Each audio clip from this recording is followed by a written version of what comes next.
Hey guys, welcome back to Isyour6 Covered. Appreciate you showing up, and today we're doing a comparison or a versus. We have the Sig P322, which is a newer, about a year out of the thing, 22 long rifle pistol, and then we also have the Mark IV. This is the 2245. We're going to put these head to head. So basically we got both have a fire or a red dot system on top. One's green, one's red. They both have great suppressors on them. You got a Thunder Beast 22 takedown, and then you actually have the Silencer Co switchback. And we just got done. We're at a Double L Ranch, and we just got done with the DMR 22 long rifle match, but we got to shoot pistols as well. And the one thing that I had a little bit of issues with this in the beginning, and basically for most of the day, and it was because of the ammo I was using was too low velocity. All right, so this was one of the stages at the match, and I kept having some pistol issues. And actually Matt P was borrowing my pistol in the beginning as well, and we just couldn't get this thing to run reliable. It would work a few times, then it would hiccup, and then it would hiccup again. We tried to swap mags, but we kept getting some like stovepipe issues, and it was very frustrating. Not only was it frustrating, but we were shooting really well. And so we're gonna try a bunch of different ammo today, and I'm gonna give you my thoughts on this and see which one's gonna maybe be one that you'll want to pick up. So we're gonna start with the 2245 Lite. And we're going to start with CCI standard velocity. We got targets down there at 20 yards, 50 and 100. So we got 10 rounds, I believe, in here. We'll start on the cross over here. We'll go to a small IPSC in the middle. Okay.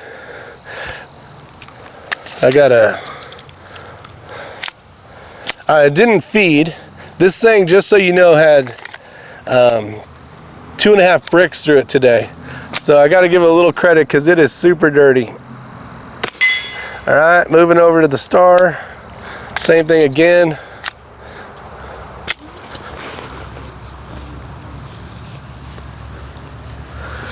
And it appears that was an empty case.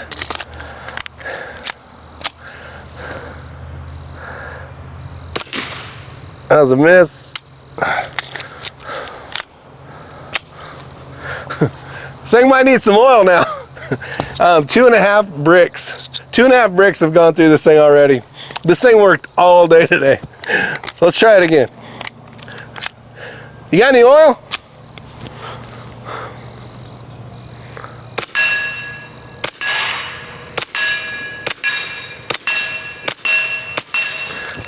All right, so there we go. Now we're gonna switch over. All right, change the angle a little bit. We're shooting down there. This will give you a little bit better of the cycles. Maybe if we have some malfunctions, you'll be able to see some stovepipes or whatever the case is. So we're at standard velocity.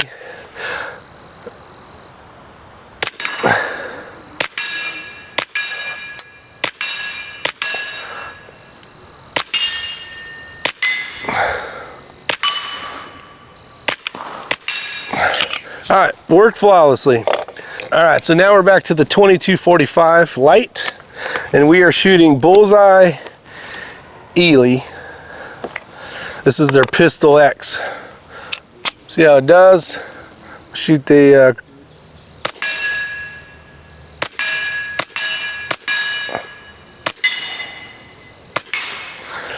and we're out. Perfect. So that ran flawlessly. Now we're going to do the pistol. Our Bullseye Ely, Ely Bullseye pistol, and see how that does. Oh.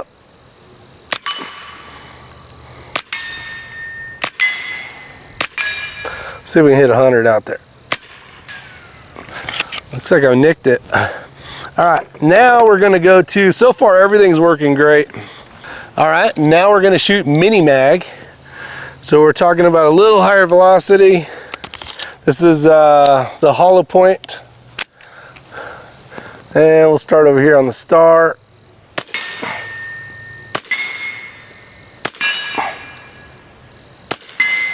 That was 50. That was a miss. Trying to get that 100-yard target out there. There it is. Oh, still got ammo. And we're out. All right, so that functioned flawlessly as well. We're gonna go over to the P322. This is actually the 25 round mag. You can see how it comes out a little bit longer. One of the bonuses that I really liked about this pistol and the reasons why I got it, not only was because that's what I shoot for a concealed carry pistol, is the 365 and then the macro as well. The macro I do run with a dot, but my 365 is just iron sights. It does come with great fiber optic front and rear sights. All the SIGs seem to come with some really top-notch sights, but we're gonna shoot mini mags now and see how these do as well.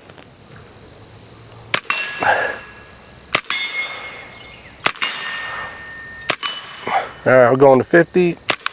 That was a miss. Another miss. There we go, that's what we're looking for. There's one at 100. So very accurate. Both pistols are extremely accurate. One of the things I really like about this, like I said, was having the ability to practice with basically almost an identical platform for your concealed carry. So instead of shooting 9mm a bunch, maybe you want to practice because you're not used to a red dot or a green dot. It's a lot cheaper to shoot this than it is to have to shoot 9mm. So now we're going to switch over to the Stangers. So the Stangers, if you don't know, and these are the old Plinkster Stangers. And 22 Plinkster did a really good video on the P322, and he didn't have any issues. And I was like, man, I've been having nothing but issues utilizing my Lapua Center X. I kept having stovepipes, things weren't working. During the match, I ended up cutting myself and I got blood all over this thing. Got most of it off now, but I was really frustrated because I kept getting basically magazine issues. So after talking to a couple buddies, I'm like, maybe if I run some higher velocity stuff, it'll cycle this slide back a lot better and end up being a more functioned or more of a reliable pistol. So I have learned that the really low velocity kind of ammo doesn't run as great, at least for now. It's not really broken in. It's probably got, well, it's got about 800 rounds through it now, so it should be broken. But all right, 2245 Lite Ruger Mark IV. These are going to be a lot louder. Even suppressed, these things are loud. I got a little bit of a malfunction here. There we go. And we're going to try to just shoot the 100-yard target. These things are hot. You're going to see, or at least hear how hot these are.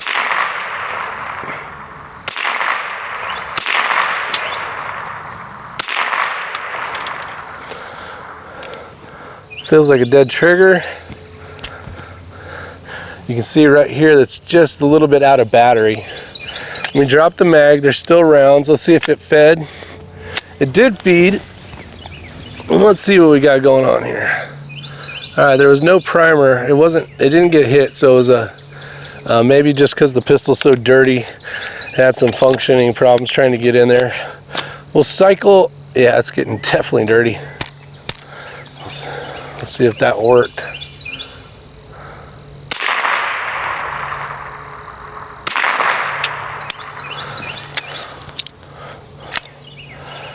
Okay, right now there was one in it.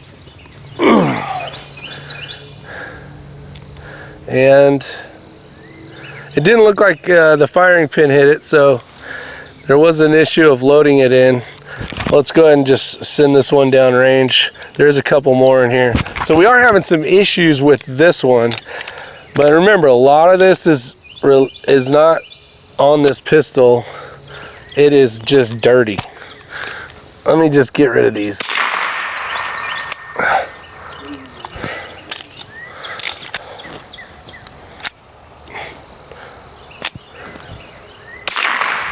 Okay, we ran it out.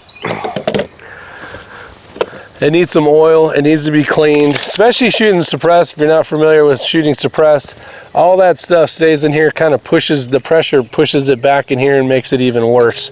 So let's shoot some stingers through the 322. Trying to hit that 100 yard. There's one at 100. Another one at 100. Not sure, his plate's still rocking.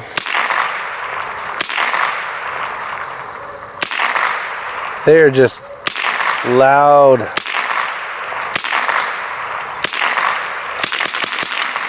All right, clear. So, thoughts on which one? Maybe you're in the market for shooting or picking up one of these 22 long rifle pistols. One by Sig and one by Ruger. Either way, you can't go wrong. And really, those little malfunctions that you did see, I want to stress again that this thing is shot 2.5 bricks of ammo today with no cleaning, no oil. This one, on the other hand, because the reason why this one got so much was there was a lot of issues with a lot of guys' pistols. And this one just kept running, so everybody kept shooting this pistol because the dot was on, it was nice and accurate, and that's the reason why I ended up getting hammered with a bunch of ammo through it. This one, now that I know that I need to shoot like those the mini mags, the 22 hollow points and stuff, fed flawlessly through this thing. It really depends on what you're looking for. You'll see a lot of guys shoot like steel match stuff with this. Downfall to this is it's only 10 rounds. I haven't seen, and there probably is some company out there making extended magazines for this, but what you usually see at a gun store is the 10 round magazine. So if you're looking for higher capacity, being able to shoot 20 plus 1 or 25 plus 1, depending on what magazine you're using, I'm gonna go ahead and give Sig 322 the win on the magazine capacity. As far as ergonomics, and I'm familiar with this platform. I do have one of these, and this is the tandem cross grip, so it is a very nice feeling grip. Even the standard one that comes with the regular lite is a comfortable grip. I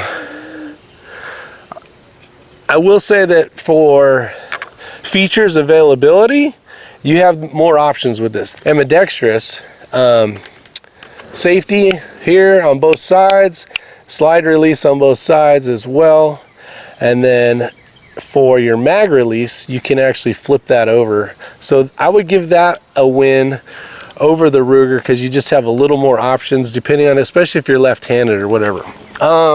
As far as sights that comes on it, if you're not running some type of dot system, I will say that the Ruger has nice steel sights. They're all black, but the P322 has a nice fiber optic front and rear. If I didn't take this off and put this on, it would have a nice rear 3-dot green fiber optic sight. So depending on what you're trying to do, maybe you're trying to shoot bullseye stuff, maybe you want to go with the black irons, or maybe you're trying to do more like concealed carry practice kind of stuff, maybe you want the fiber optic green. So kind of a tie when it comes to that. Size wise, they're both the same for the most part. I will say that the trigger, the updated trigger with the tandem cross is really nice. And if you go ahead and put one of these in there, you got to take it basically all the way down and add all the parts to it and then put it all the way back together. But the trigger is very nice. That's definitely a nice upgrade. This one being basically bone stock minus a couple of things. The trigger is actually really good for what it is, for being stock pistol, and it's very familiar to the 365. It almost feels like the same. It's about a 3.5 pound trigger, and it's very smooth. The reset is not too long, but it's kind of more of a not a competition style trigger, so it's more of a concealed carry. So you got a lot more to basically reset that trigger than you would with like a tandem cross, you know, competitive trigger. Other than that, this one does have some rail on the side. It's a three grooved Picatinny, where this one doesn't. Ruger does make a tactical version where it's got some more Picatinny style, or where you can add more junk to it. Other than that, kind of just up to you guys on figuring out what you guys want. But these are two great pistols. You will not go wrong with either one. I will say, if you're looking for high capacity, make sure you run a higher velocity ammo to make sure that it slides well, so it's the function actually works.